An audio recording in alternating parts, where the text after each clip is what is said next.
My name is Lena Ross. I'm 23 years old. Your sister has real potential. You should learn something practical, my father said, as he signed away $175,000 that had my name on it, money my grandparents had been saving since the day I was born. I didn't cry. I didn't scream. I didn't throw a single plate across that kitchen. I picked up my backpack, walked out the front door with $340 to my name, and I never looked back. Last Tuesday, my parents walked into my office on the 18th floor of a glass tower in downtown Seattle. My mother's knees buckled, but not because of the skyline, not because of the reception desk, not even because of the 38 employees working just outside the conference room. It was the way I looked at her, the way you look at a stranger who walked into the wrong life. But to understand what happened in that office, you need to understand what happened 5 years earlier at a kitchen table in Maplewood, Washington, and the one piece of paper my father never knew existed. Let me take you back to March of 2021, the week everything changed. I grew up in a pale blue 2-story house on Alder Ridge Drive, white trim, a neat front yard, and a mailbox my father repainted every spring because in our house, appearances mattered more than anything.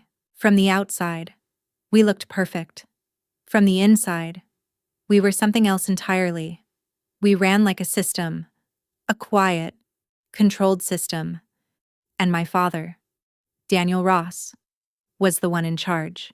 He was a senior operations manager at a logistics firm in Seattle, always on time, always in control, crisp shirts, polished shoes, firm handshake, the kind of man who treated life like a spreadsheet, every decision calculated, every outcome measured. He controlled every dollar that entered our home. My mother, Karen Ross, didn't even have a credit card in her own name until she was 45. That should tell you everything. The rules in our house were never spoken out loud. They didn't have to be. My younger sister, Ava, 2 years younger, louder, brighter, and the unquestioned center of my father's world got everything. New phone every year, dance competitions across state lines, her own bedroom, freshly renovated, while I was moved into a narrow guest room at 14 because Ava needed space to grow. Ava got opportunities, I got responsibilities, dishes, laundry, quiet expectations.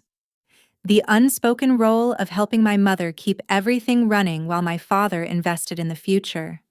And I was good at drawing, really good. My art teacher, Mrs. Bennett, once told me I had the kind of visual thinking that design schools compete for. She helped me put together a portfolio, weeks of work, late nights, revisions, and even wrote me a recommendation letter for a summer program at the Pacific Design Institute. I remember placing it carefully on the kitchen counter. My father looked at it for maybe 4 seconds. Drawing isn't a career. Lena, it's a hobby. He set it aside and never mentioned it again. But the college fund, that was supposed to be different. My grandparents, my mom's parents, had opened 2 custodial accounts the year we were born. One for Ava, one for me. $175,000 each. 18 years of deposits, interest, and intention. My father announced it one Thanksgiving when I was 15. He stood at the head of the table, wine glass in hand, like he was presenting quarterly results. Both my daughters have their future secured, he said. $175,000 each, fully funded. No one touches it. The whole table applauded. Aunt Melissa, Uncle Greg, cousins, everyone. I remember standing there afterward, staring at the living room wall. Every frame was Ava, her dance trophies, her awards, her smiling photos in bright costumes under stage lights. There was one picture of me. One. A blurry family Christmas photo from years ago. Half my face hidden behind my father's shoulder, tucked into the corner near the thermostat like an afterthought. I remember thinking even back then, at least the money is equal. I was wrong. If this story is starting to pull you in and make you wonder what comes next, feel free to take a moment to subscribe, but only if it truly resonates with you. I'd also love to know where you're listening from and what the weather is like there right now. Drop it in the comments. This is a fictional story, enhanced with the help of AI to add depth and emotion. Now, sit back, get comfortable, and let's continue. If there was one person in my life who made me feel like I wasn't invisible, it was my grandmother, Margaret Hale. She had spent over 40 years as a seamstress, running a small alteration shop out of her garage in a quiet neighborhood in Tacoma. By the time I knew her, her hands had started to stiffen, the fine movements slower than they used to be, but still precise in a way that felt almost magical. When she looked at you, she really looked like nothing else existed, like you were the only story worth hearing. No one else in my family ever did that. Not for me. Grandma Margaret was the one who taught me how to sketch, not the kind you learn in school, not shading exercises or perspective drills, but something more practical. She would lay out fabric patterns on her cutting table, pin them down carefully, and I would trace them freehand onto paper. Your hands and your mind. Lena, she used to say softly, no one can ever take those from you. She died in the spring when I was 16. Ovarian cancer. Fast. Merciless. My father didn't attend the funeral. He said he had a work obligation, which, in Daniel Ross language, meant he didn't believe his wife's mother was worth missing a meeting for. My mother stood beside the casket alone. I stood next to her. Ava didn't come either. She had a regional dance showcase that weekend, something she called too important to miss. A week before my grandmother passed, she pulled me close in her hospital room. Her voice was barely more than a whisper, but her grip was strong, stronger than I'd ever felt. I set something aside for you, she said. Not much, but it's yours. Only yours. A man named Thomas Keene will find you when the time is right. I thought she meant jewelry, or maybe one of her quilts. I was 16. I didn't know what a trust was. After the funeral, I found a small wooden box she had left for me. Inside was her sewing kit, a soft, worn measuring tape, and a folded piece of paper with a name and a phone number. Thomas Keene, attorney at law. I slipped the paper into my wallet, behind my student ID, and forgot about it. For 2 years. Then Ava came home from college during the fall of my senior year. She walked in like someone who had just discovered a new religion, except her religion was ambition, and her God was success. She had been studying at Western State University for 3 years by then. Her grades were average at best. I only knew because I once overheard her arguing over the phone with an academic advisor late at night. But at the dinner table, that's not the story she told. According to Ava, she was building connections, developing her brand, setting the stage for something big. My father listened like every word was gospel. One Saturday morning in early March, Ava showed up wearing a fitted blazer I had never seen before. The tag was still attached inside the sleeve, like she wanted someone to notice. She carried a plastic binder, 8 or 9 pages, printed neatly, double-spaced. Her business plan. I was standing at the sink, washing breakfast dishes, when she sat down across from my father and began her pitch. She talked about an MBA, a top-tier program, then seed funding for a startup, something in digital consulting, though she never explained what that actually meant. She had run the numbers. She said confidently, total investment required, around $175,000. I turned off the faucet slowly, water dripping from my hands. Dad, Ava said, leaning back in her chair, crossing one leg over the other like she was already in a boardroom. Let's be realistic. You have 2 college funds sitting there. I need one of them. She paused just long enough. And Lena, what is she really going to do with it? She added casually. She draws. She said it the way you talk about something small, temporary, not cruel, not loud, just dismissive, like I wasn't even there, like I wasn't standing 10 feet away with water dripping from my hands. And my father, the same man who had stood at Thanksgiving and promised the entire family that both his daughters had equal futures waiting for them, looked down at Ava's neatly printed business plan and nodded. Slowly. You might be onto something, he said. He never looked at me. Not once. They didn't tell me right away. They waited a full week? I think it had less to do with consideration and more to do with getting everything signed. It was a Sunday morning when they finally did. The kitchen smelled like coffee and toasted bread, and the sunlight coming through the window was sharp and unforgiving, the kind of light that doesn't let anything hide. My father was already seated at the head of the table. Ava sat beside him, legs crossed, sipping from one of those oversized ceramic mugs he liked to buy. Expensive, decorative, pointless. The kind of thing he never hesitated to spend money on. Sit down. Lena, he said. I sat. He didn't soften his tone. He never did. I've made a decision about the education funds. Just like that. No lead-in.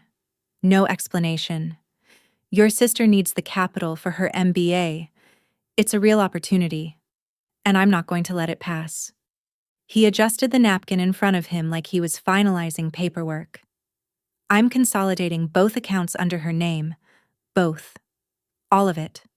$175,000. Your sister has real potential. He continued calmly. You should consider learning a trade. There's good money in that. Nothing wrong with it. I turned to look at my mother. Karen was standing by the sink, both hands gripping the edge of the counter. Her body was angled away from me, her head lowered. She wasn't looking at my father. She wasn't looking at Ava. She wasn't looking at me. She was staring at the tile floor like she was trying to memorize every line in it.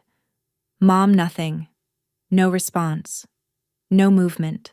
Just the quiet hum of the refrigerator and the soft sound of Ava sipping her coffee like this was any other ordinary morning. Your mother agrees, my father said, and something inside me broke. Not loudly, not dramatically, just quietly. Right there, on that kitchen floor. No funeral, no goodbye, just silence, and the faint smell of burnt toast in the air. I looked at my father, then at Ava, and I said one word, okay. I pushed my chair back, stood up, and walked upstairs. That single word cost me $175,000, but what I did in the next 48 hours was worth far more. I didn't leave that night. I know that's what people expect. A slammed door, a dramatic exit, tires screeching out of the driveway. That's not what happened. What happened was calculation. I had 2 final exams left, 2 days. If I walked out before graduation, I would lose the only thing I had left, my diploma. And without that, I wouldn't even qualify for community college. So I stayed. I sat in that small bedroom and did the most practical thing I had ever done in my life. I opened my laptop, searched for rooms to rent in Seattle, and started making a list. Monday morning, I took my English final. I aced it. Tuesday, art history, the easiest exam I had ever taken. Wednesday afternoon, I walked across the stage in a navy cap and gown, shook the principal's hand, and accepted my diploma. There was no one there for me. My father and mother were across the state visiting Ava's campus for some end-of-year event. A reception, a gathering, something important enough to miss their daughter's graduation. Ava didn't even graduate that year. They just didn't know it yet. I stepped out of the gymnasium into the bright June sunlight, and I didn't go home. I had already packed the night before. I had one backpack, 3 changes of clothes, my laptop, a phone charger, my grandmother's wooden sewing box, and the folded piece of paper with Thomas Keene's number, still tucked inside my wallet. That was everything I owned. My entire net worth was $340 sitting in a bank account tied to a debit card with a cracked screen. Before I left, I wrote a note and placed it on the kitchen table, the same table where my grandmother had once taught me how to trace patterns, the same table where my father had signed away my future like it was nothing. I'm leaving. Please don't look for me. You already made your choice. I called a rideshare, got into the back seat, and watched the neat white house on Alder Ridge Drive disappear behind me. $340, a high school diploma, a sewing box from a woman who believed in me, and a phone number I had never called. It wasn't much, but it was mine. Seattle in the summer is loud, restless, and completely indifferent to your problems. And when you're 18, running on anger and adrenaline, that kind of indifference feels like freedom. I found a room in a shared apartment in the Greenwood neighborhood, $800 a month, 1 bathroom, 2 roommates I had never met. One was a nursing student named Claire who worked night shifts and slept through most of the day. The other was a guy named Jordan who played guitar in a local band and treated mornings like a personal offense. No one asked why I was there. No one asked about my family. I liked that. Within a week, I found a job at a small coffee shop on Pine Street, minimum wage, plus tips if the morning crowd was generous. I signed up for classes at Seattle Central College for the fall, focusing on graphic design. The tuition was manageable, barely. If I picked up enough extra shifts, it took exactly 2 weeks before my father called.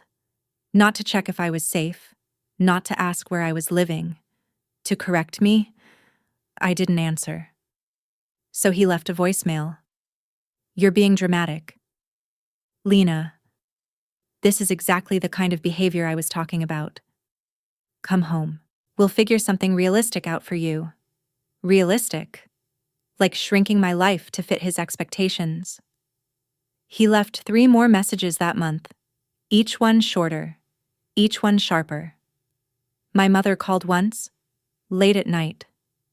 Her voice was quiet, almost a whisper, which meant my father was nearby. "Lena, sweetheart, I'm worried about you," she said. "Your father, he just wants what's best. Please come home. We can work this out." "Work what out?" "Mom," I asked. "He gave away my money." There was silence. Then softly, "Your father knows what he's doing. Just come home." I ended the call, and in that moment, something became painfully clear. My mother was never going to choose me, not because she didn't care, but because she had spent her entire life letting my father decide everything. And she didn't know how to stop. That was the night I deleted home from my contacts. Ava, on the other hand, didn't bother calling. She sent a message in the family group chat I hadn't left yet. 1 sentence, 1 laughing emoji. Guess the artist couldn't handle the real world. I took a screenshot, muted the chat, closed it.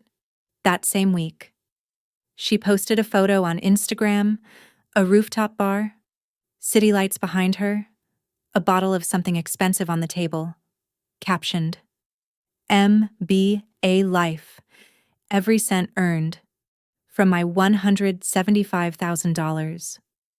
I stared at it for a few seconds. Then I closed the app and opened my textbook. 3 months in, I was surviving on 4 hours of sleep, cheap coffee, and a kind of stubbornness I didn't even realize I had, the kind you inherit from someone who worked with her hands until they gave out. and still kept going. One night, I was sitting on the lower bunk in my room, digging through my bag looking for a pen, when my fingers brushed against the wooden box, my grandmother's sewing kit. I opened it slowly, carefully, like I already knew it was going to matter. The measuring tape, the needles, the faint smell of fabric and time, and underneath it all, the folded piece of paper, Thomas Keene, attorney at law, a phone number. I had carried it with me for 2 years. Never called. It always felt like something for later, for some undefined moment in the future. But sitting there, with $214 left in my account and a tuition bill due in 6 weeks, I realized this was that moment. I called the next morning. He picked up on the second ring. His voice was calm, steady. The kind of voice that comes from decades of explaining difficult things to people on their worst days. He told me he had been trying to reach me. He had sent 2 letters to my parents' house over the past 2 years. I never received them. There was a pause on the line. Not awkward, not confused, just understanding. I see, he said. We both knew what that meant. My father had never intended for those letters to reach me. Thomas asked me to come to his office in Bellevue. I took a bus across the city. Then another one, sitting by the window with my backpack on my lap and that same piece of paper folded neatly inside my wallet. His office was small, just him and a paralegal. A quiet brick building with shelves lined with legal books and a brass desk lamp that looked older than anything I owned. He sat me down and began to explain. 4 years before she passed, my grandmother had set up a revocable trust, $12,000, every dollar from her own savings. I was the sole beneficiary, Lena Margaret Ross. The trust was designed to transfer to me when I turned 18 and contacted the trustee. Thomas Keene was that trustee. She told me you would call one day, he said gently. She just didn't know when. Then he slid a check across the desk. $12,000. Next to it was a copy of the trust document. At the bottom was my grandmother's signature. Thin, slightly unsteady, but unmistakably hers. Every letter written with intention. I held that paper in my hands, and for the first time since I left home, I cried. Not because of the money, because someone had thought of me. Someone had planned for me. Someone had made sure that, no matter what happened, I would have something that was mine and no one else's. But Thomas wasn't finished. There's something else you should see, he said. He opened a folder and turned it toward me. Your custodial account, the one with $175,000. I requested the transaction records. As the beneficiary, you have a right to them. Inside the folder was a printed email from my father, dated March 18th, 4 sentences long, an instruction to withdraw the full amount from my account and transfer it into a new account under Ava's name. There was no explanation, no mention of my education, no mention of me at all, just numbers, just instructions, cold, clean, final. Under Washington law, Thomas explained, a custodial account like mine came with a legal obligation. A custodian has a fiduciary duty to act in the best interest of the minor. He said, that's you. What your father did isn't just unfair. Lena, it's a violation of that duty. My chest tightened. So I can get it back, I asked quietly. He didn't sugarcoat it. You can file a claim, but your father would need to have the assets to return, and legal action takes time and money. I can't promise you an outcome. I sat there for a long time, staring at that piece of paper, my father's name, the date, the amount. It didn't look like betrayal. It looked like paperwork. like moving funds from one place to another. And then, slowly, I folded the document and placed it back into the folder with the check. "I'm not going to sue him," I said. Thomas raised an eyebrow slightly. "I don't want his money," I continued. "I want mine." He nodded. Slowly. "Not in agreement." "In respect?" "The statute of limitations is 6 years," he said. "If you change your mind, you still have time." I thanked him. I took the check, the documents, and the envelope, and stepped back out into the gray Seattle rain. I stood at the bus stop, holding that envelope tightly against my chest. $12,000. In this city. That wasn't much. A few months of rent, some tuition, but it was the first money I had ever received because someone believed in me. Not because they were obligated to, because they chose to. I want to be honest about what came next, because people like to imagine a clean story, a montage, late nights, hard work, success rising steadily. That's not what it looked like. It was messy. It was exhausting. There were weeks where the only thing keeping me going was the fear that my father might have been right about me. I used the money carefully. Tuition at Seattle Central for a full year cost just under $4,000. I bought a refurbished iMac, a student subscription to design software. The rest. I stretched. Rent, bus fare, groceries, electric bills when one of my roommates forgot to pay their share. I treated every dollar like it mattered. Because it did. 2 years later, I graduated at the top of my graphic design program, a 3.94 GPA. That earned me a transfer scholarship to the University of Washington. Not full coverage, but enough to make it possible. I worked part-time on campus, picked up freelance design jobs online, logos for small businesses, brand kits for startups. $10 an hour sometimes. Less than that. Occasionally, but it was mine. During my first semester there, I walked into an interview for a design internship and met someone who would change everything. Her name was Rebecca Cole. She was the creative director of a small interior design studio in downtown Seattle, about 40 years old, always had reading glasses resting on top of her head, and she said exactly what she thought. In a world full of people like my father, that felt like oxygen. She flipped through my portfolio without saying a word. Page after page, sketches, layouts, concepts I had stayed up until 2 a.m. perfecting. It felt like 10 minutes, maybe more. Then she looked up at me. "Who trained you?" "My grandmother. And YouTube," I said. For a second, something almost like a smile crossed her face. "Your spatial instincts are unpolished," she said. "But they're rare, and they're real. I don't say that often." Then she closed the folder. "I want you here. 20 hours a week. $12 an hour. You start Monday." I said yes before she finished the sentence. And somewhere else in the state, my sister Ava, funded by my $175,000, was living a completely different version of potential. I didn't follow her life anymore, not intentionally, but things still found their way to me. Claire followed someone who followed someone. Photos surfaced, stories circulated. Ava had dropped out of her MBA program after 1 year. Just quit. She took what was left of the money and pivoted into a startup. Something vague and impressive sounding.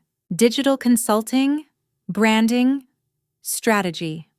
From what I could tell, it mostly involved a rented desk in a shared workspace and a LinkedIn page full of words that didn't mean anything. She leased a BMW, moved into a high-rise apartment downtown, posted photos from rooftop bars with captions like "building something bigger than myself." My father repeated it to anyone who would listen. "My daughter is an entrepreneur in Seattle.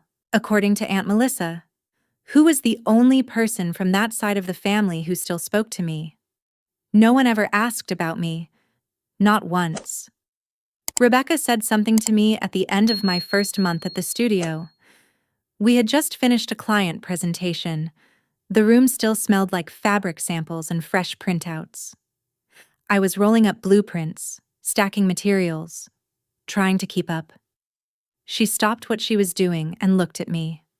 Really looked at me. The same way my grandmother used to. I don't know what you're running from, Lena, she said quietly. But whatever it is, keep running. She paused. You're going somewhere. She didn't know my story, but she understood enough.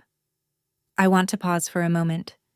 If you're listening to this, and you've ever been the one your family overlooked, the one they dismissed, the one they quietly decided wasn't worth investing in, I see you. And if this story feels a little too familiar, take a moment to subscribe. Not for me, for the version of you that needs to hear what comes next, because what happened in year 3 changed everything. By the start of that year, I had something I had never had before, a life that was mine. I was 21, a full-time student at the University of Washington, taking a heavy course load while still working 20 hours a week at Rebecca's studio. My apartment was small, about 400 square feet in an older building near Capitol Hill. Nothing impressive, but it had one window facing east, and every morning, the light would hit my drafting table just right. The walls were covered in mood boards, color palettes, scraps of ideas that hadn't fully formed yet. It looked like someone was building something. Because I was. That's when my father decided he needed me back. Not because he missed me, not because he regretted anything, because people had started asking questions. Our old neighbors, the Whitmans, had known our family for over a decade. Where's Lena these days? Haven't seen her around? Is she doing okay? My father didn't tolerate questions he couldn't control, and a missing daughter was a crack in the image he had spent years constructing. The call came through my mother. Of course it did. Her voice was soft, practiced. Your father would like you to come home for Thanksgiving, she said. The Whitmans will be there, and some of your father's colleagues. It would mean a lot. I understood the translation immediately. Your absence is becoming noticeable. I appreciate the invitation. Mom, I said, but I have plans. There was a pause, a slight shuffle. Then my father's voice cut in, sharp and immediate. He had been listening the entire time. You're embarrassing this family. Lena, he said, people are asking where you are. What am I supposed to tell them? And there it was. Not, are you okay? Not, how have you been? Just, what do I tell people? Tell them the truth, I said. Don't be smart with me. I'm not coming back to stand in a room and pretend everything's fine. I replied. You made your decision 2 years ago. I made mine. He hung up. Just like that. The line went dead. I stood there in my apartment, phone still pressed to my ear, heart pounding. Not from fear, from something else. For the first time in my life, I had said no to him, and nothing collapsed. The sky didn't fall. The world didn't end. But my father wasn't finished. Within a week, he started rewriting the story. He sent out a group email to the entire extended family. Subject line, family update. I know exactly what it said, because Aunt Melissa forwarded it to me without a single comment. Her way of saying, you should see this. It read, Dear family, Karen and I want to address Lena's situation. As some of you may have noticed, Lena has chosen to distance herself from the family. We have made every effort to support her and keep the door open, but she has refused. She is going through a difficult period and has, frankly, some personal issues we would rather not discuss in detail. We ask for your understanding and your prayers during this time. Personal issues. That's what he called it. Not I took her college fund. Not I told her to give up her future while I funded her sister's lifestyle. Personal issues. The kind of vague, carefully chosen phrase that lets people imagine whatever version of the story makes the speaker look better. Drugs, a breakdown, bad decisions. Pick one. The messages started coming in within days. My cousin Danielle texted me, "Thinking of you. Stay strong." My uncle left a voicemail about faith and forgiveness. And Aunt Melissa, the only one who ever bothered to question anything, called me directly. "Lena, honey, are you okay? Your father says you're struggling." I closed my eyes for a moment before answering. "Aunt Melissa, I love you," I said, "but ask him what happened to my college fund, and then decide who's struggling." She didn't respond right away. I could hear her breathing on the other end of the line. The kind of silence that happens when someone realizes the story they were told might not be true. She asked him. I know she did. Later, she told me his response. "That's between me and my daughters." Which is what people say when the truth doesn't work in their favor. After that, she stopped asking. Not because she didn't care, but because my father had spent years building a system where questioning him felt like betrayal, and most people choose comfort over confrontation. I didn't have the energy to fight that. I was 21, working, studying, barely keeping everything together. I couldn't run a campaign to defend my name while trying to build a life from nothing. So I did what I had always done. I kept my head down, and I kept moving forward. But I saved that email. I saved the forwarded message from Aunt Melissa. With the timestamp and every recipient listed, I didn't know when I would need it. I just knew I would. Because people who rewrite the past once will do it again. And next time, I wanted proof. 8 months after that Thanksgiving call, Ava reached out. It was a Thursday night, the first time I had heard her voice in over 2 years. "Hey, Lena."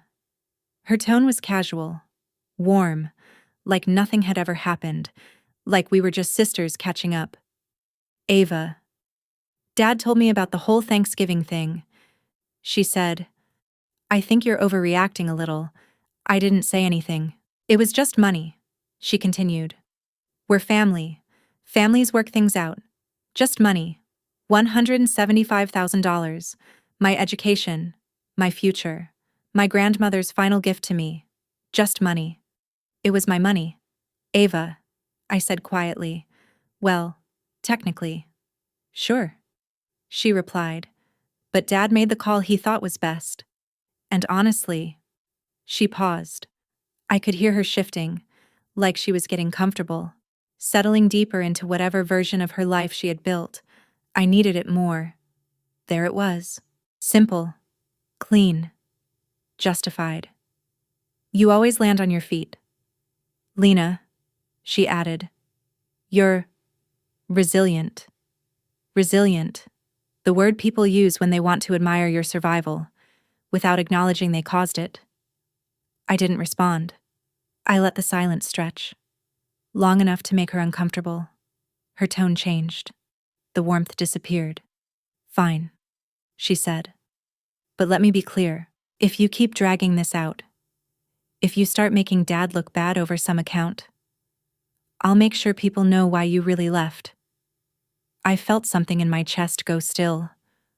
"I'll tell them you couldn't handle not being the favorite," she continued. "I'll make sure that version sticks." And just like that, there she was. Not the confident entrepreneur, not the golden child. Just the same person who had sat at that kitchen table and dismissed my entire future with one sentence. I spoke slowly, calmly. "Ava," I said, "I'm only going to say this once." There was a pause. "Don't call me again, unless it's to apologize with a check." I took a breath, and even then, call a lawyer first. I hung up. My hand was shaking. My voice hadn't been. That was the last time I spoke to my sister. For 2 years and 4 months. Until the day she walked into my office. With my parents. There's something people don't tell you about starting over from nothing. It doesn't stay in the past. It follows you. Quietly. Waiting for the moment you finally think you've moved on. By the end of my 3rd year, I had been moving nonstop for nearly 30 months. Classes, work at the studio, freelance projects on weekends. A budget so tight I could feel it every time I bought groceries. And then, in the span of a single week, everything cracked. The first hit came from my biggest freelance client, a boutique hotel group I had been doing branding work for.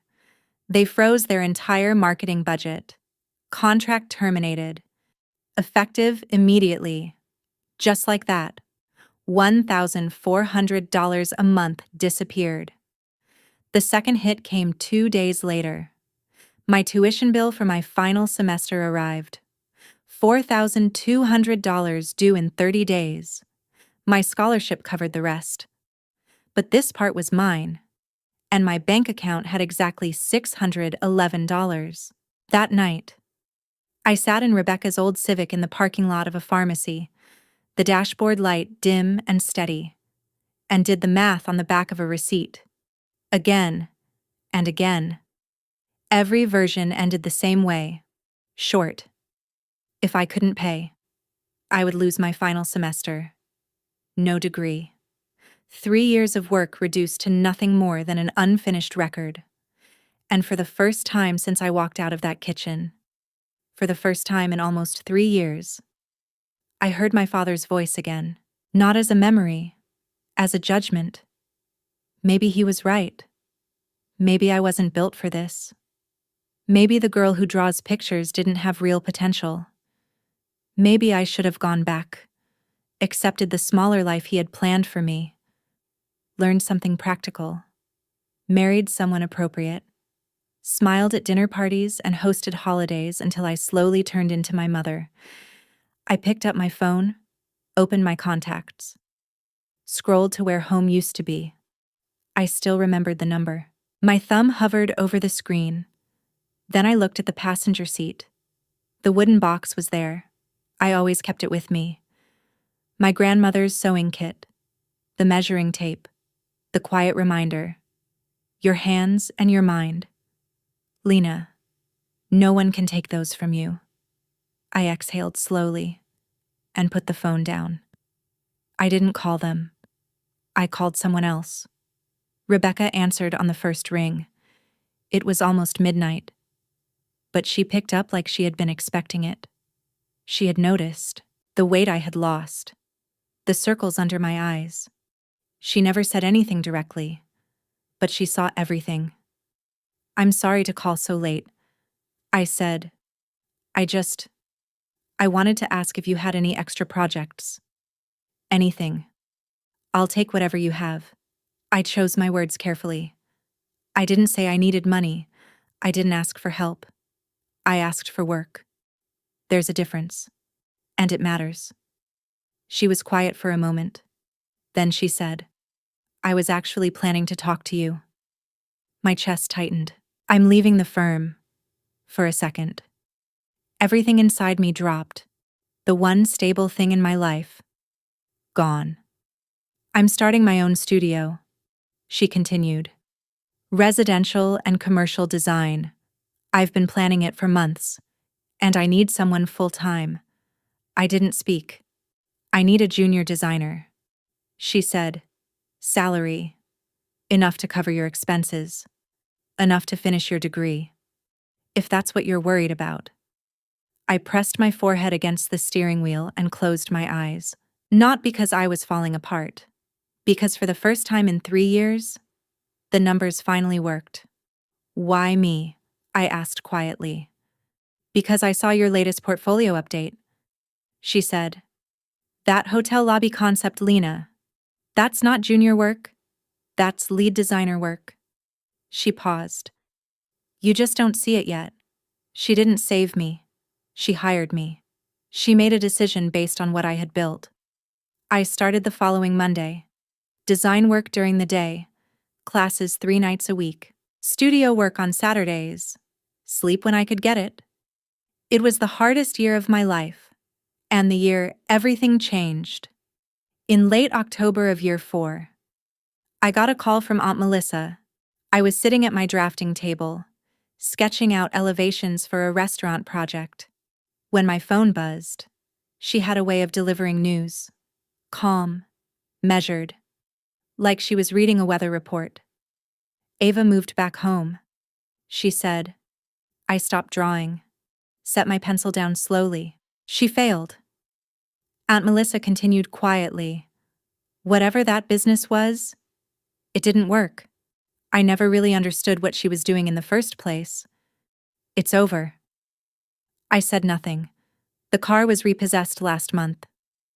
She added, she's back in her old room at the house. I waited for a feeling to come. Satisfaction, relief, vindication, something. But it didn't. What I felt instead was hollow. The kind of emptiness that comes when something you always knew would happen finally does. And you realize part of you had hoped you were wrong. And your father?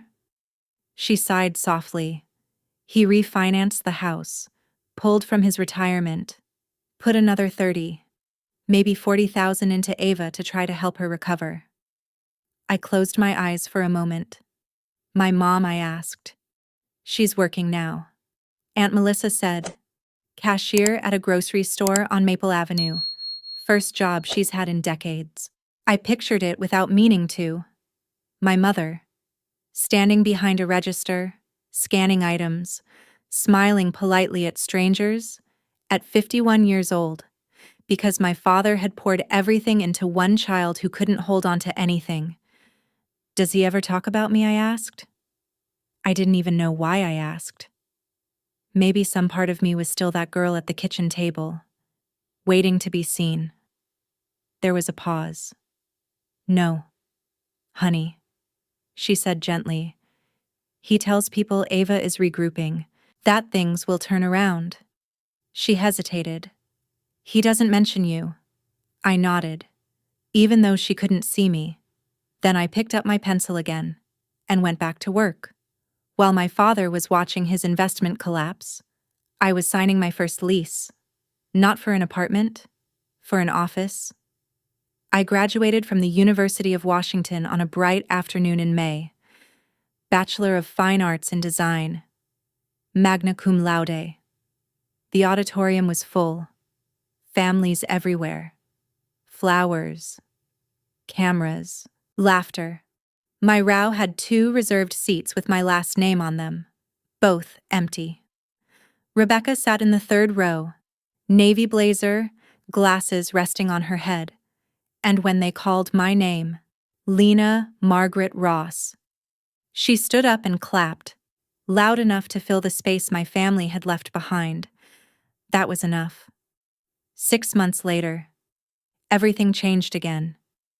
Rebecca and I had been building toward it for a while. Her client list was growing faster than she could manage alone, and my work had started bringing in its own clients. One evening, after everyone else had left the studio, she sat me down. I want your name on the door, she said. Just like that. Cole and Ross Design Studio.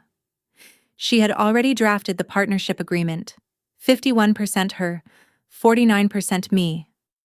Fair. She brought the capital, the reputation, the foundation. I brought the work, the clients, and every dollar I had managed to save. $8,000, 18 months of careful budgeting. We signed the papers on a Tuesday. Within 6 months, we outgrew the space. 3 employees became 7. 7 became 12. Rebecca handled the high-end residential clients. I built something else. Corporate spaces, restaurant concepts, boutique hotel branding. We called it Ross Creative Consulting. It grew faster than I expected. The day I saw my last name etched onto a glass door that I owned, Not borrowed, not inherited, not given. I stood there for 5 full minutes, not admiring it, trying to believe it. By year 5, I was 23, and my life looked nothing like what anyone in that house had imagined for me. We moved into a new building in downtown Seattle, an older tower, fully renovated, the kind of address that made people take you seriously before you even spoke.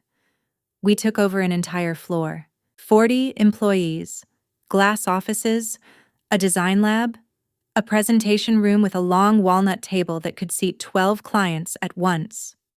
Our revenue had tripled in less than 2 years. We had contracts with hotel groups across the West Coast, restaurant chains, corporate offices. My office sat in the corner, floor-to-ceiling windows overlooking the city. On my desk, there were only 2 things that mattered: a framed photo of my grandmother and her wooden sewing box. The lid always open, the measuring tape still curled inside. No other family photos, not a single one. In early January, I received an email that I almost deleted without opening. It was from Seattle Business Review. They were announcing their annual 30 Under 30 list, a recognition of young professionals making an impact across the state. I had been nominated.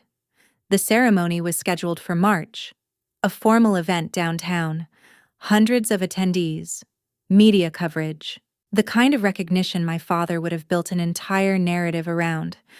I read the email 3 times. Then I called Rebecca. "You deserve this," she said immediately.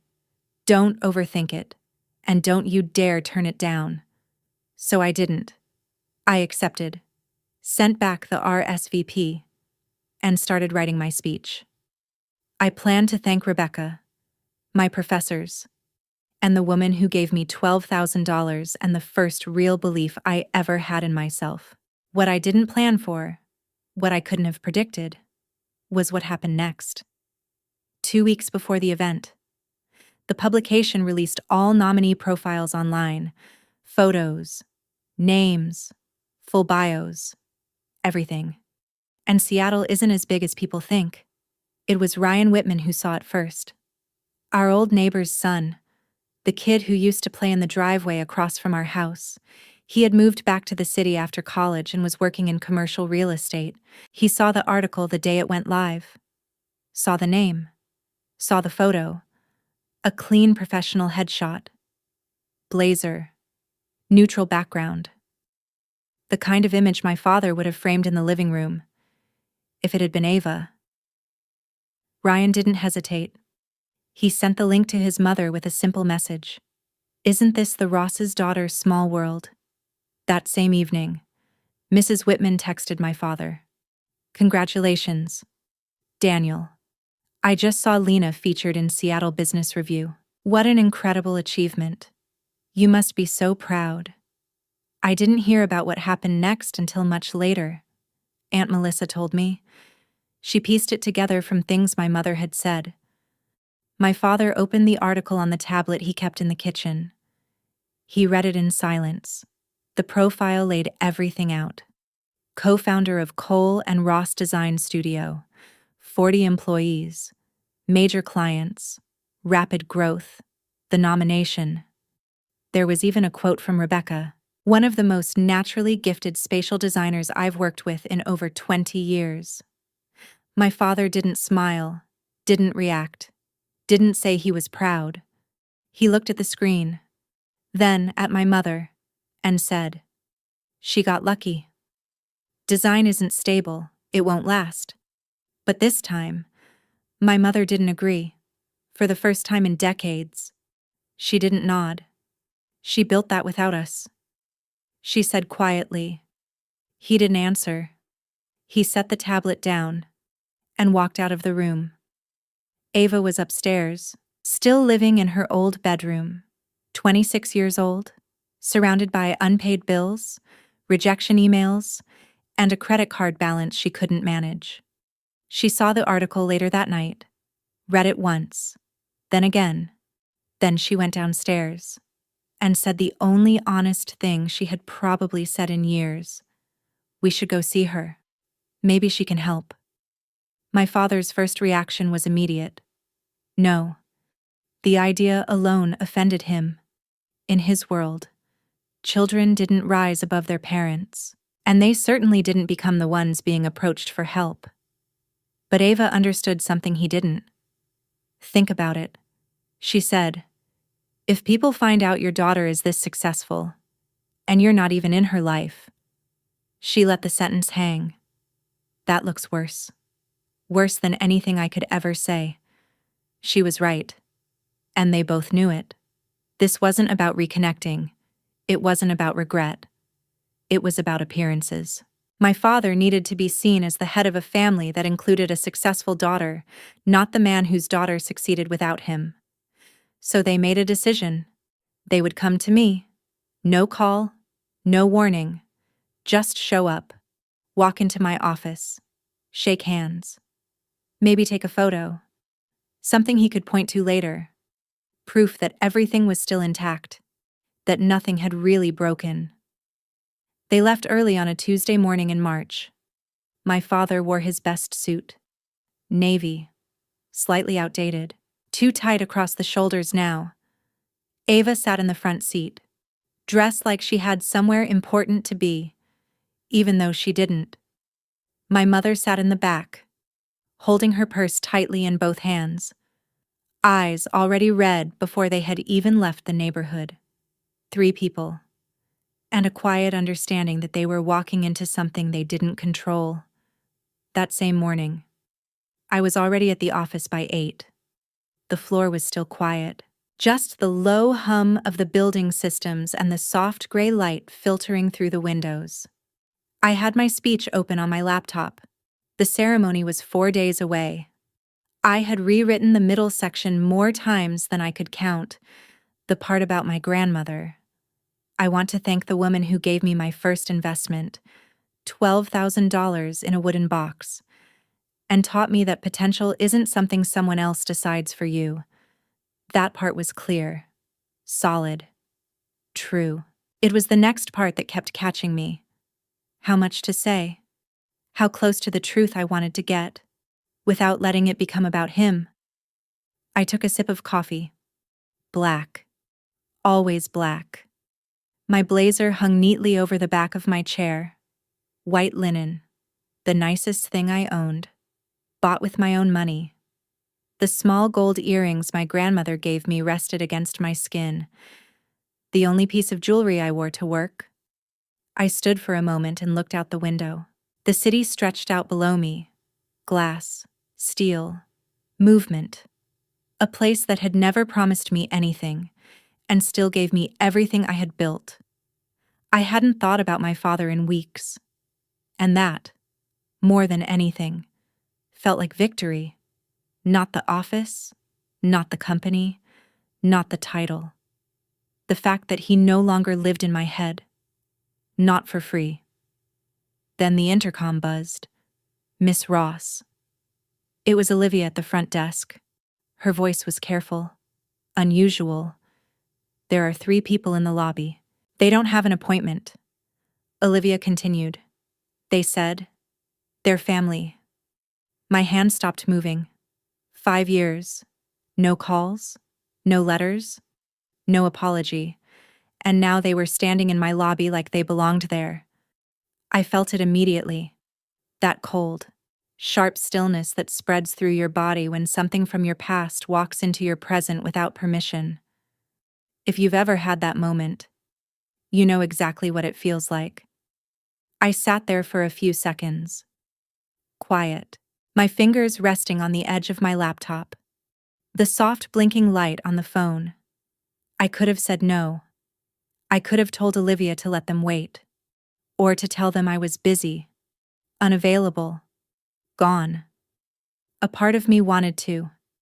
The part of me that was still 18, still standing in that kitchen, still trying to understand how everything had been taken so easily. But I wasn't that girl anymore. The version of me sitting in that office knew something she didn't. Avoiding them would give them control. Facing them, On my terms. Would take it back. Send them up, I said.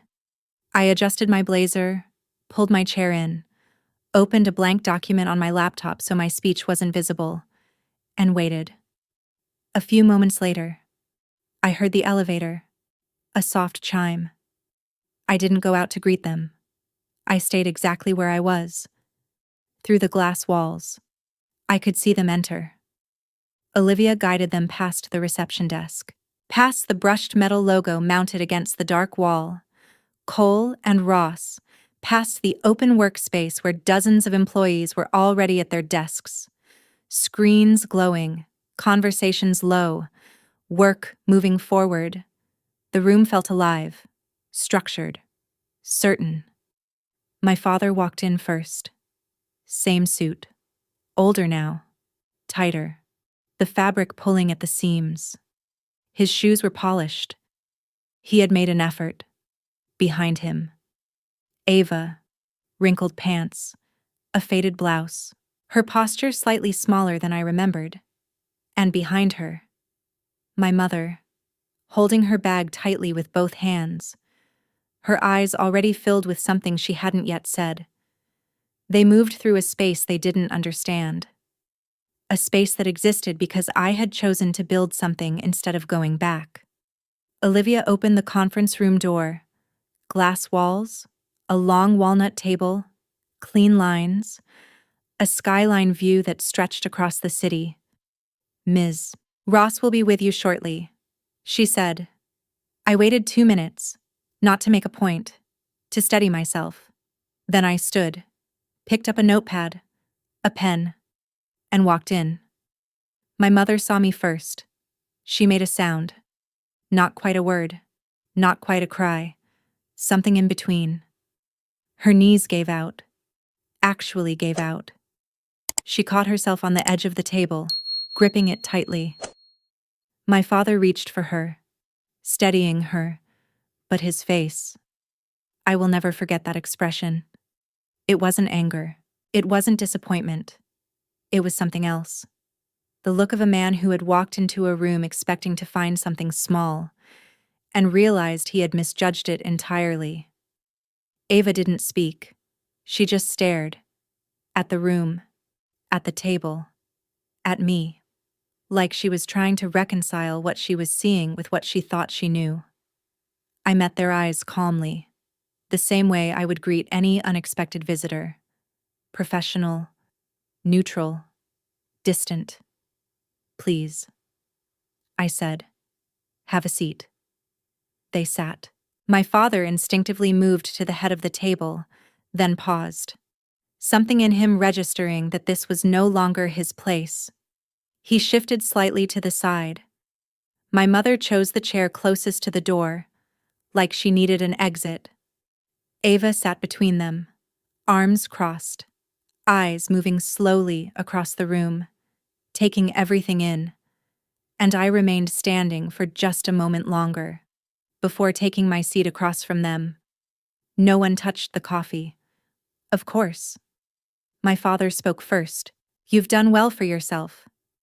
Lena. He gave a slow nod, measured, evaluating. The same nod he used to give Ava when she brought home report cards he approved of, like he was assessing me, grading the outcome. I always said you were capable. He added, capable. Not talented, not exceptional, just capable. The kind of word you use when someone succeeds despite the expectations you set for them. I let the silence stretch. 1 second, 2, 3. Long enough for it to settle into the room. Thank you, I said calmly. How can I help you today? He blinked. Just slightly. He had expected something else. Warmth, emotion, gratitude. Maybe. Instead, he got a conference room and a question that required an actual answer. We're here because we're family, he said, leaning forward, adjusting his cuffs like he was about to lead a meeting. It's been too long. Your mother and I think it's time we reconnect. Move forward. My mother nodded quickly, dabbing at her eyes with a tissue she had already pulled from her bag. I placed my pen gently on the notepad in front of me. I appreciate you coming. That was all I said. Then Ava cleared her throat. She leaned forward, placing her elbows on the table, her tone shifting into something softer, familiar, carefully practiced. Lena, I was actually hoping you could help me with something. I looked at her. Business advice. She continued. I've got a few ideas I'm working on, and I thought maybe you could take a look. Give me your perspective. A few ideas. I knew exactly what that meant. Debt, failed plans, starting over, again. I studied her for a moment, the same way Rebecca used to study my work, looking for structure, for substance, for something that held up under pressure. Ava, I said evenly. Are you here as a client? She frowned. What? If you're looking for professional consultation, I can have Olivia schedule something. Our current rate is $350 an hour. The room went still, completely still. My father's expression tightened. There was a familiar shift in his jaw, a small movement near his temple. I had seen it before, the moment right before he lost control. I reached into my folder and placed a business card on the table between us. Lena Ross, co-founder. Cole and Ross Design Studio. Contact details. Nothing else. No shared history. No family connection. Just facts. He looked down at it. Didn't touch it. I'm happy to help. I continued. But I need to understand something first. I met his eyes directly. Are you here as my family, or as a business inquiry? The words hung there, clear, unavoidable. Because if it's family, I added, we haven't spoken in 5 years. Something shifted in the room. Not subtle, not quiet. My father pushed his chair back slightly, both hands pressing against the table, and for the first time since they had walked in, the control slipped. Enough with the corporate tone. Lena, my father snapped, we're your parents. We drove 2 hours to see you. You drove 2 hours. I replied evenly, that's more effort than you made in 5 years. His face flushed instantly. That same vein pulsed at his temple. I made a decision for this family, he said, his voice tightening. I did what I thought was right. I looked at both my daughters and I put the money where it had the best chance of success. He gestured toward me. And look at you. You moved on? You're doing fine. Fine. Like it had been a minor inconvenience. Like $175,000 was something you misplaced and forgot about. Like it hadn't been my future. You took $175,000 that had my name on it.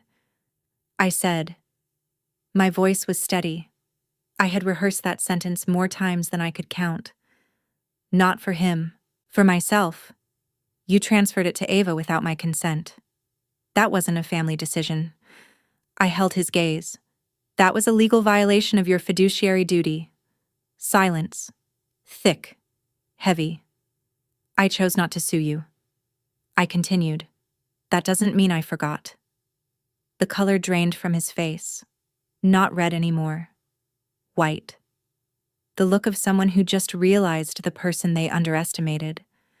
Understood everything. How? He started. I had a lawyer explain it to me. I said. The same lawyer Grandma appointed to manage the trust she set up in my name. I paused. The one whose letters you never let me see. My mother turned sharply toward him. What letters? She whispered. He didn't answer. Ava leaned forward slightly, her posture shifting. The confidence was gone, replaced with something rawer, something familiar. Desperation. Lena, listen, she said quickly. I'm in a tough spot right now. Okay, I've got about $60,000 in debt, mostly credit cards. If you could just help me out a little, just something to get me through. No. The word landed cleanly. No hesitation, no space for negotiation. She blinked.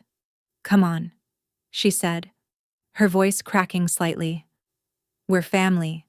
Family didn't stop you from taking my future." I said, "And it won't make me fund yours." She looked at my father instinctively, the way she always had, waiting for him to step in, to fix it, to take her side. But he wasn't looking at her. He was staring down at the table, processing, replaying the words I had just used. Fiduciary duty, lawyer, letters, things he had never expected me to understand. And then my mother broke. Not the quiet kind, not the silent tears at the kitchen sink. This was different. "Tina," she started, her voice shaking. "I'm sorry. I should have said something. I was there. I saw what happened and I was afraid. I didn't know how to stop it." I looked at her, really looked at her. "I know you were afraid," I said softly. Not harsh, not forgiving, just true. "But you were the adult. I was 18. I let that sit. I needed one person in that house to stand up for me." I held her eyes. Just one. Her hands came up to cover her mouth as she started to cry, deep, uncontrolled. The kind of grief that doesn't make sound at first. My father said nothing. Ava said nothing. And in that silence, I reached into my folder, the one I had kept all these years, the one I had never thrown away. I pulled out a single sheet of paper and placed it in front of him. His email, dated 5 years ago, a direct instruction to transfer $175,000 from my account into Ava's. 4 sentences. No explanation. No mention of me. No mention of my education. Just numbers. And a decision. "This," I said quietly, "is what you gave me." I tapped the paper once. "A transaction?" I met his eyes again. "Everything else?" I built myself. He stared at it. His hand moved slightly toward the paper, then stopped. Because he already knew exactly what it was. He didn't reach for the paper. He didn't need to. He already knew what it was. Through the glass walls of the conference room, I could see a few of my team members glancing over. Subtle, careful, trying not to be obvious. Olivia sat at her desk, eyes flicking toward the door every few seconds while pretending to focus on her screen. 40 people on this floor. Not one of them knew the 3 sitting across from me. That was the difference. My family had no authority here, no influence, no control, not in this building, not at this table. My father wasn't the kind of man who raised his voice in public. He saved that for private spaces, for kitchens, for rooms where he could control the outcome. So he sat there instead, in a suit that no longer fit, in a place that wasn't his, staring at a piece of paper that said everything he didn't want said, and for the first time in his life, he had nothing to add. I stood up, calmly, not rushed, not dramatic. The way you stand when a meeting is over and everyone in the room understands it without being told. "I'm going to be honest with all of you," I said. "I don't hate you." They didn't react. Hating you would mean you still have control over how I feel. I let that settle. You don't.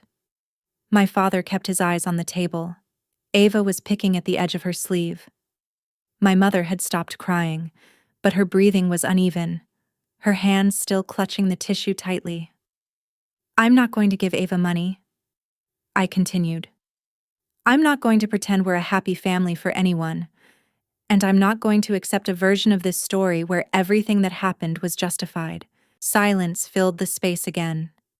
"If there is ever going to be a relationship between us," I said, "it starts with 3 things." I held their attention. A real apology, not one that shifts blame. Accountability for what was taken from me, not explained away, not minimized, and respect for who I became. Without you. I picked up my notepad, my pen.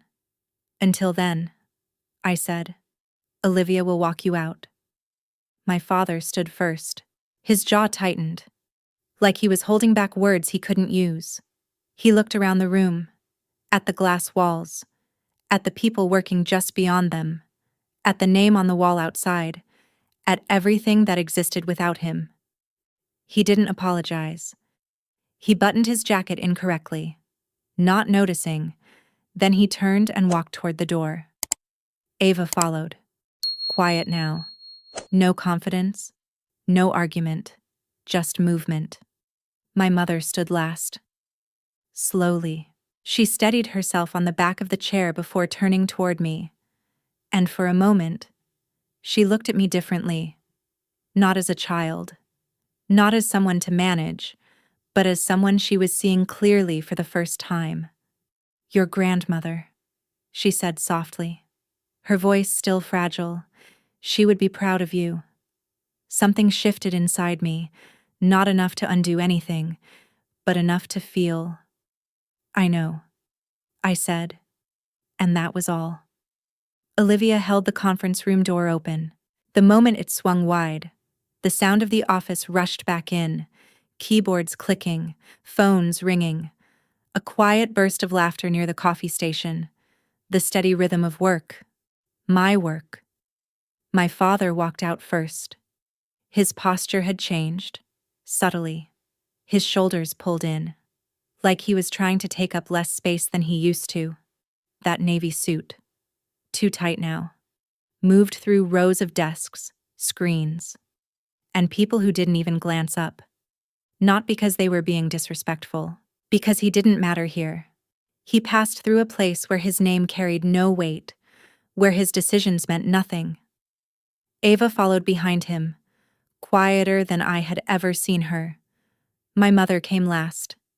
At the elevator, she hesitated for just a second. Then she turned, looked down the hallway, toward my office. But I was already walking away, back to my desk. The doors closed. And for the first time in 5 years, I let myself think it. I won.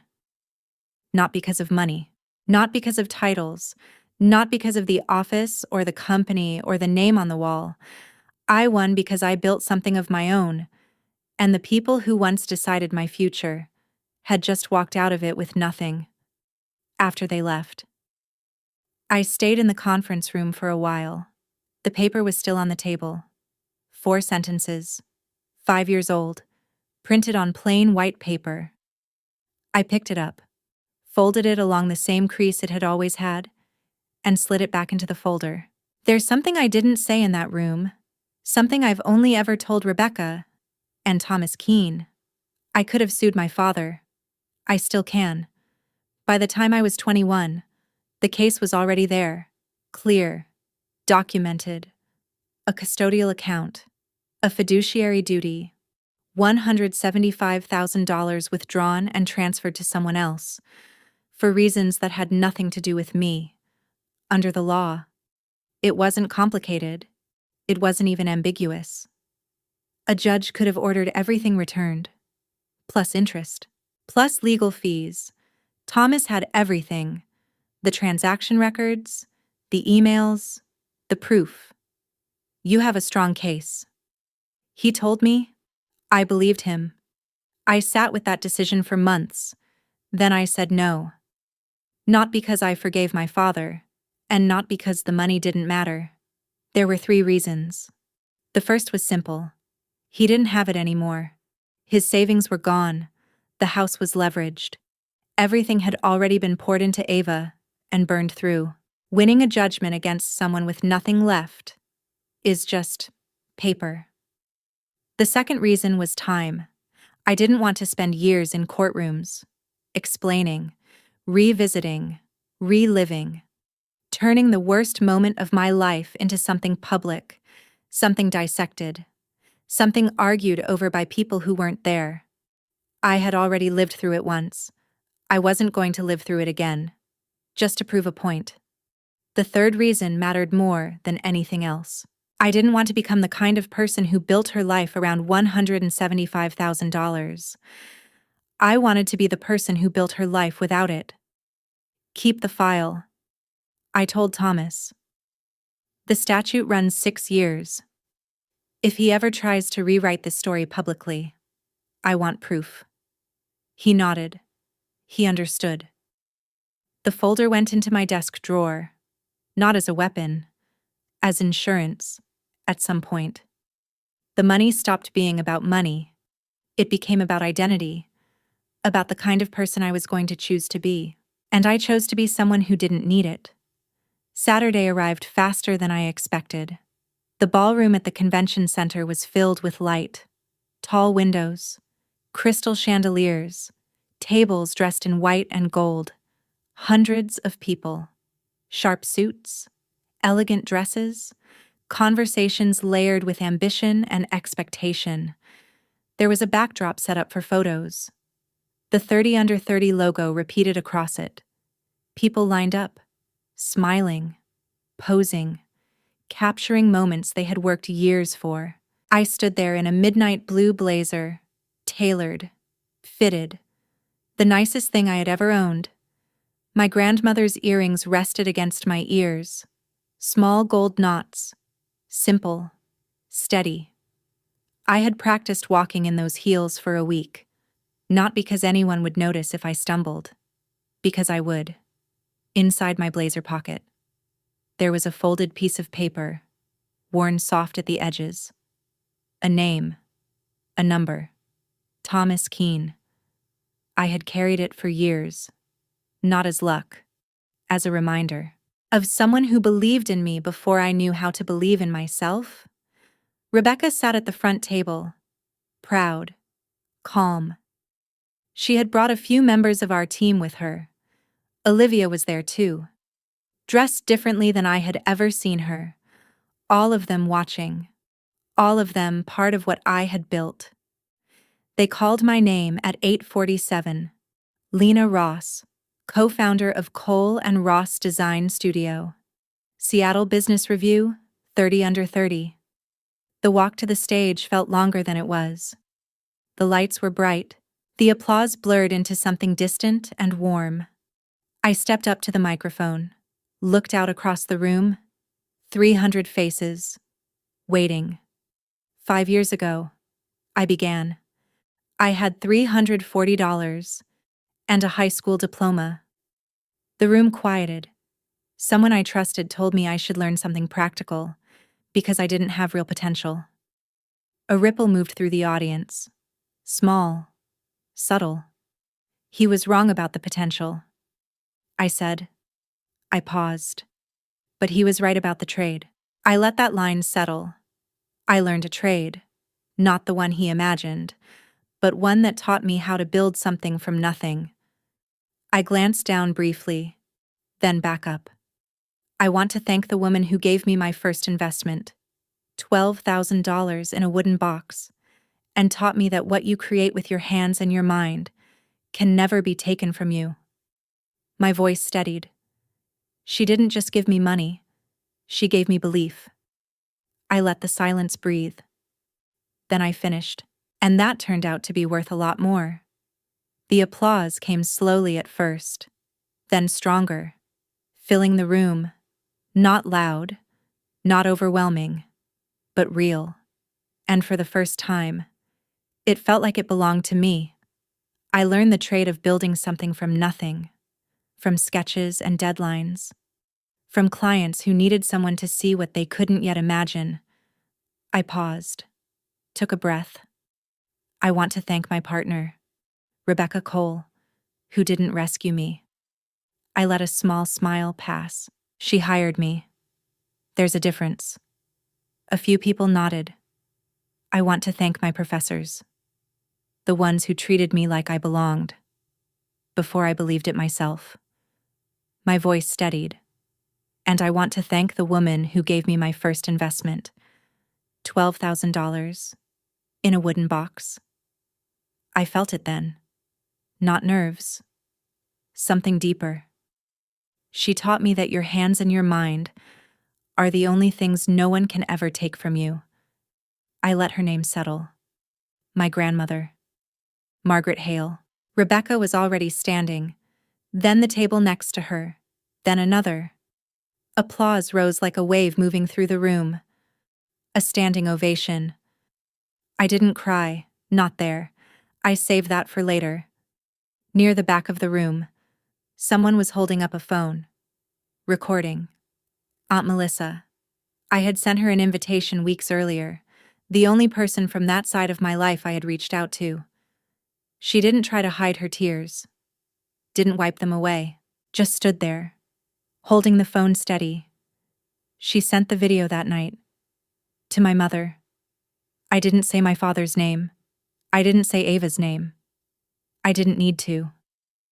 The people who knew, understood, and the people who didn't.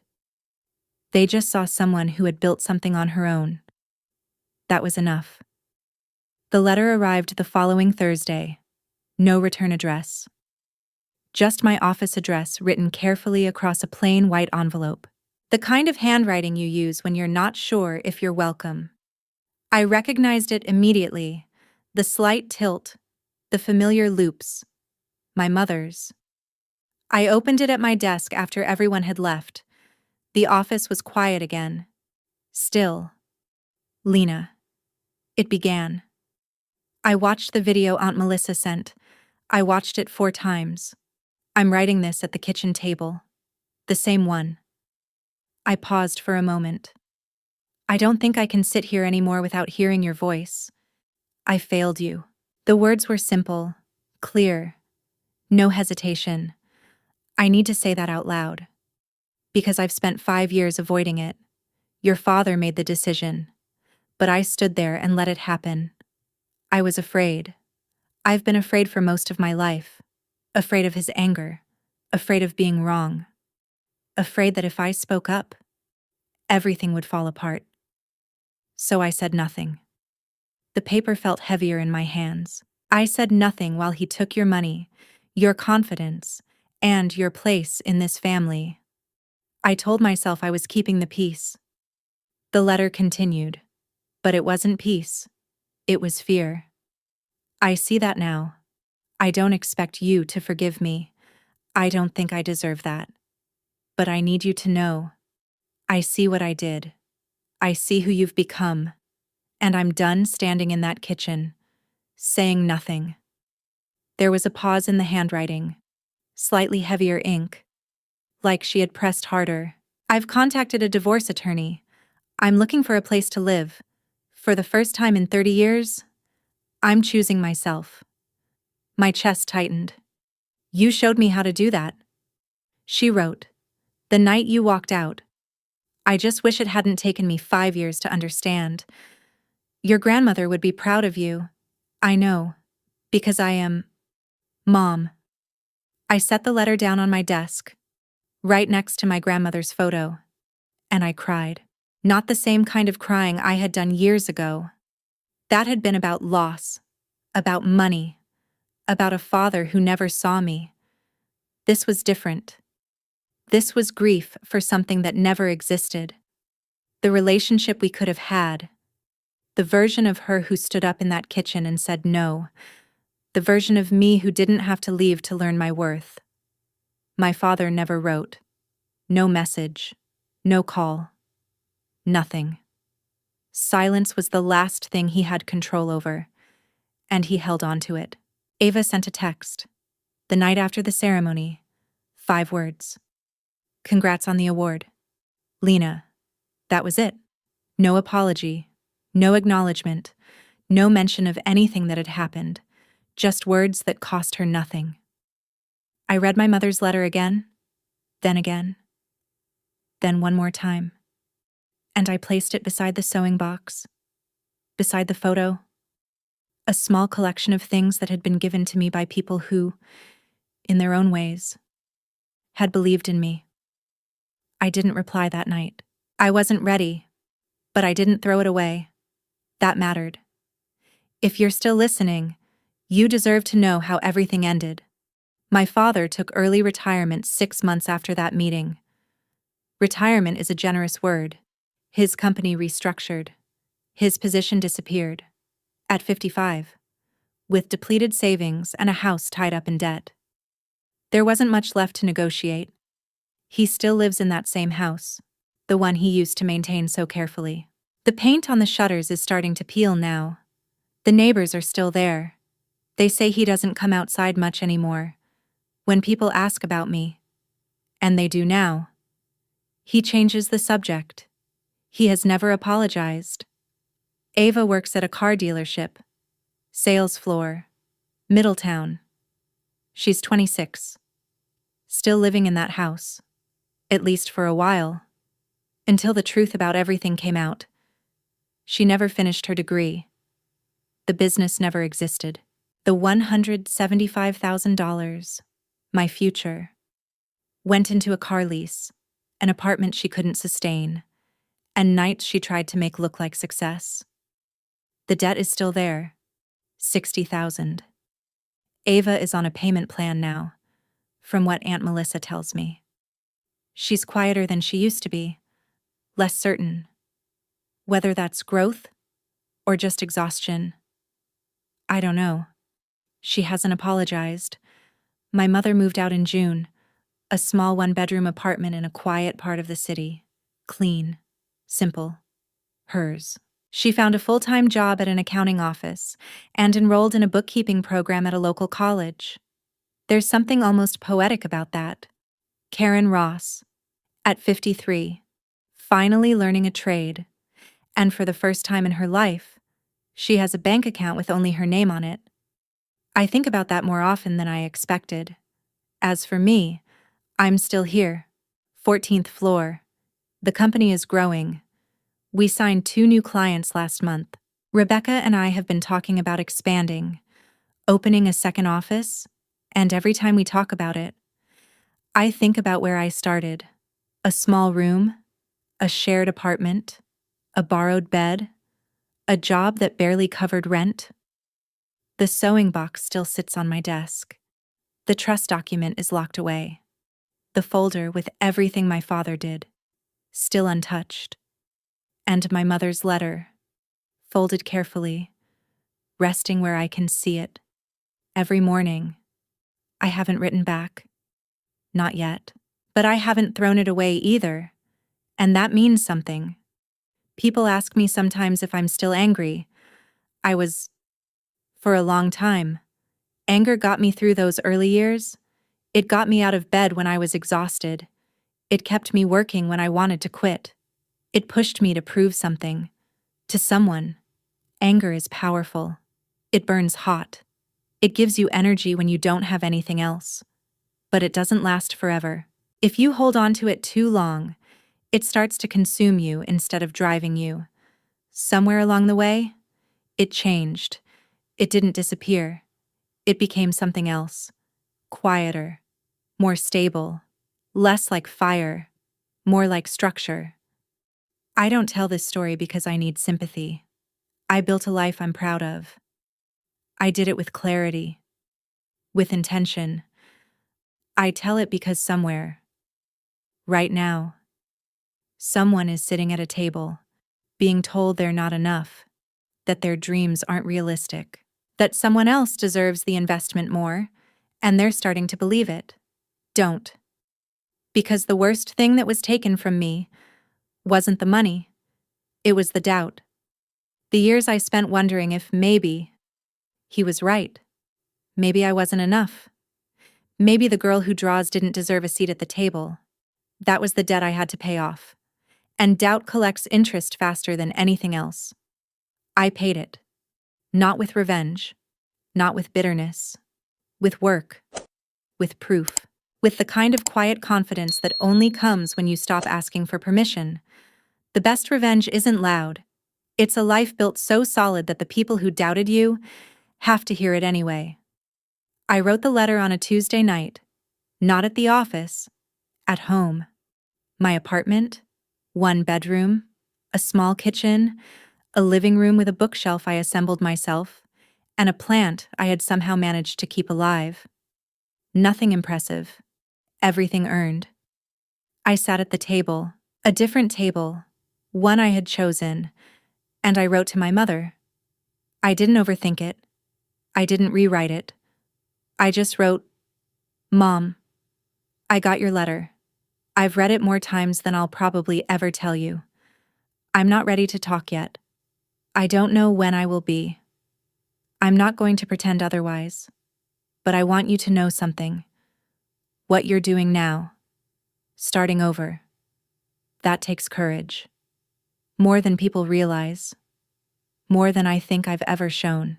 I learned that the hardest loss isn't money, it's believing you were never worth it in the first place.